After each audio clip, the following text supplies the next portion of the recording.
and scoured the crowds for dark silhouettes to reassure myself that women did shop in the souk at night.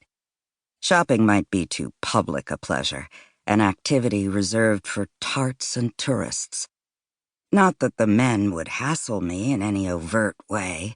Islamic laws were strict, even in moderate countries. A man could be detained, clubbed, jailed for pestering a woman in the street. All I had to do was shout, at least in the tourist areas, which were heavily patrolled by officers with blank, incomprehensible expressions that struck me as indifference or cruelty. But then most of the force was imported from countries where brutality had long been a government monopoly, like Syria or Iraq. The taxi inched through the thickening traffic. Down a side street, a quartet of ebony shrouds swayed like shadows, blurring into the dusk. Like dominance, clarity belonged to the men. I asked the driver to stop, but he refused with a toss of his fezzed pole-like head. 5 minutes later, beyond a roundabout, he pulled into a taxi stand. Shoppers in limos, private cars, taxis arrived and departed at a brisk pace, but in small groups, no one solo. It took a surprising amount of muster to overcome my fear and step alone into the crowd. I breathed deep like a yogi. Perfume and spice and sweat gusted into my nostrils, along with cigarette smoke, exhaust, and a whiff of pastry that buttered the air. Arabiana, Arabiana, I crooned, my nickname for this land when I loved it.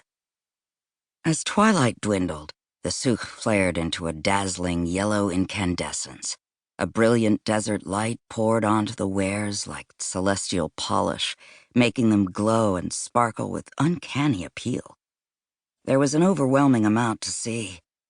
Rows of shops clustered like teeth along the crooks of alleyways, each a jumble of wares: luggage, t-shirts, dishes, pots, cameras, perfumes, handbags, sandals, brassware, electronics, gold, jewels. You never knew what would be displayed with what. I moseyed through the crystalline light along streets narrow as trails and stared at wares in stalls, tents, vendor carts, shop windows, cataloging what I wanted to buy. A couched camel of cured hide, a set of finger rings yoked by spidery gold strands to linked bracelets, an Aladdin-shaped oil lamp. Noise and vitality riffled the air, along with racy scents and that crazy amber light. Whiffs of spicy perfumes and incenses mingled with oils crackling from rotating spits of shawarma. Nutty, honeyed aromas floated from cafes and bakery shops. Black-shrouded women hunched over counters and balance scales in gold shops as they haggled for jewelry, the asset they could always claim as their own. The winding narrow alleys and crowded shops bewildered even my proficient sense of direction. Nothing was ordered or logical or familiar. The heaped wares were a challenge to appraise.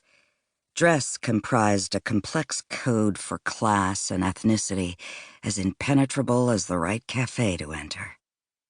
I could accidentally buy a piece of clothing that marked me as a servant or the wrong kind of Muslim.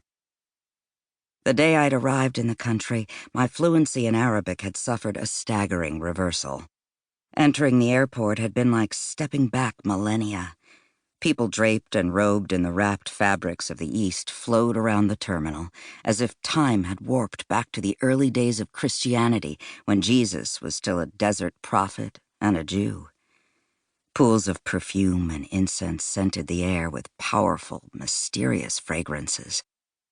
The diversity jazzed me into an aware sensuality, exquisite and pulsating, yet it was the dissonance between modernity and antiquity that created the energy of the place, jarring and somehow inevitable, as if culture could be primal and evolved at the same time.